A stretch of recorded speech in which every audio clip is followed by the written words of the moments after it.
మిథున రాశి వారికి ఈ వారం అనుకూలంగా ఫలితాలు గోచరిస్తోంది. అయితే ఉద్యోగంలో చిన్నపాటి ఇబ్బందులున్నా అవి తీరిపోయే అవకాశం గోచరిస్తోంది. తల్లిదండ్రుల సహకారం ఎంతో లభిస్తుంది. అయితే తల్లిదండ్రులతో మాట్లాడేటప్పుడు కానీ వ్యవహరించేటప్పుడు కానీ కొన్ని జాగ్రత్తలు తీసుకోవాలి. వారి ఆరోగ్యం పట్ల కూడా కొన్ని జాగ్రత్తలు ఎంతగానో తీసుకోవాలి. అలాగే వ్యాపారపరంగా మంచి అవకాశాలు కలిసి వస్తాయి. వచ్చిన అవకాశాలని సద్వినియోగపరచుకోండి. దానివల్ల మంచి అవకాశాలు వచ్చే అవకాశం గోచరిస్తోంది. సినీ ఫీల్డ్ సంబంధించి ఎడ్యుకేషనల్ ఇన్స్టిట్యూట్, ఆర్టిఫిషియల్ ఇంటెలిజెన్సీ, అలాగే కాస్మెటిక్స్, బ్యూటీషియన్స్ వీరికి ఈ వారం బాగుందని చెప్పచ్చు. కూరగాయల వ్యాపారం చేసుకునే వాళ్ళు కూడా ఈ వారం అనుకూలంగా ఉంటుంది. అయితే గిట్టుబాటు ధర మటుకి వీరికి రాదు. వీటి విషయంలో కొన్ని జాగ్రత్తలు తీసుకోవాలి. ప్రతి విషయాన్ని జీవిత భాగస్వామితో సలహాలు సూచనలు తీసుకుని ముందుకు వెళ్ళినట్లయితే మంచి ఫలితాలు సంప్రాప్తిస్తాయి.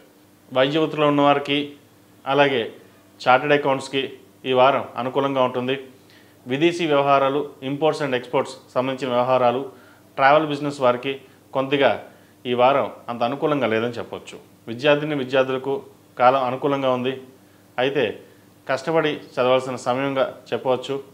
పరీక్షలు దగ్గర పడ్డాయి కాబట్టి ప్రతి ఒక్కరూ చదువు మీద ధ్యాస పెట్టి మొబైల్స్కి, సోషల్ మీడియాకి ఎంత దూరంగా ఉంటే అంత మంచిది. 4 సంవత్సరాలు కష్టపడితే 40 ఏళ్ళు సుఖపడతాం, లేదా 4 సంవత్సరాలు సుఖపడితే 40 ఏళ్ళు కష్టపడతాం అనే సామెతని దగ్గర పెట్టుకుని చదువు మీద దృష్టి సాధించండి. ప్రతిరోజు ప్రతినిత్యం మేధా దక్షిణమూర్తి స్తోత్రాన్ని అలాగే మేధా దక్షిణమూర్తి రూపుని ధరించడం చెప్పదగిన సూచన. ఈ రాశిలో జన్మించిన స్త్రీలకు వృత్తి ఉద్యోగాల పరంగా, వ్యాపార పరంగా సానుకూల ఫలితాలు గోచరిస్తోంది. జీవిత భాగస్వామి సలహాలు సూచనలు మీకు ఎంతో మేలు చేస్తుంది. ఒక ప్రాజెక్ట్ని ప్రారంభించాలని ప్రయత్నం చేస్తారు. అయితే అది కొంతకాలం వేచి ఉండడం అనేది చెప్పదగిన విషయం. ముందు నూతన గృహం ఏదైతే కొనాలనుకుంటున్నారో దానికి ప్రయత్నం చేయండి. లోన్ మంజూరు అవుతుంది. వాహన యోగం ఉంది. ఏదైనా పని ప్రారంభించేటప్పుడు అందరితోని డిస్కస్ చేయకుండా భాగస్వామితో డిస్కస్ చేసుకుని ఒక మాట మీద ముందుకు వెళ్ళండి. లేకపోతే నలుగురికి చెప్పిన తర్వాత ఆ పనిని ప్రారంభిస్తే అది మధ్యలోనే ఆగిపోయే అవకాశం గోచరిస్తుంది. ఏది ఏమైనా సరే మీకు మీరుగానే వెళ్ళడం అనేది చెప్పదగిన సూచన. ఆరోగ్య సూత్రాలు పాటించండి.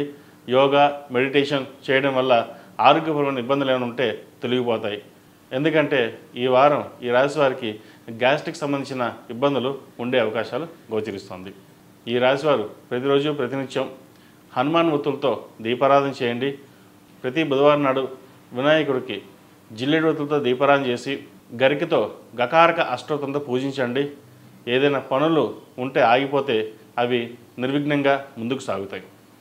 ఈ రాశివారు ఏదైనా పని మీద బయటికి వెళ్ళేటప్పుడు బుధవారం కానీ శుక్రవారం నాడు కానీ వెళ్ళండి. మంచి ఫలితాలు సాధిస్తారు. ఈ రాశిలో జన్మించిన వారికి కలిసి వచ్చే సంఖ్య 9, కలిసి వచ్చే రంగు లెమన్ ఎల్లో. ఈ పూజా స్టోర్.in పసుపు కుంకుమ నుంచి దేవతా విగ్రహాల దాకా అన్ని రకాల పూజలు, వ్రతాలు, వివాహం, గృహప్రవేశం, హోమాది శుభకార్యాలకు కావలసిన పూజా సామాగ్రి అంతా ఒక్క క్లిక్ తో మీ ఇంటి వద్దకే. నేడే ఆర్డర్ చేయండి మీ ఈ పూజా స్టోర్.in లో. One stop for all puja needs.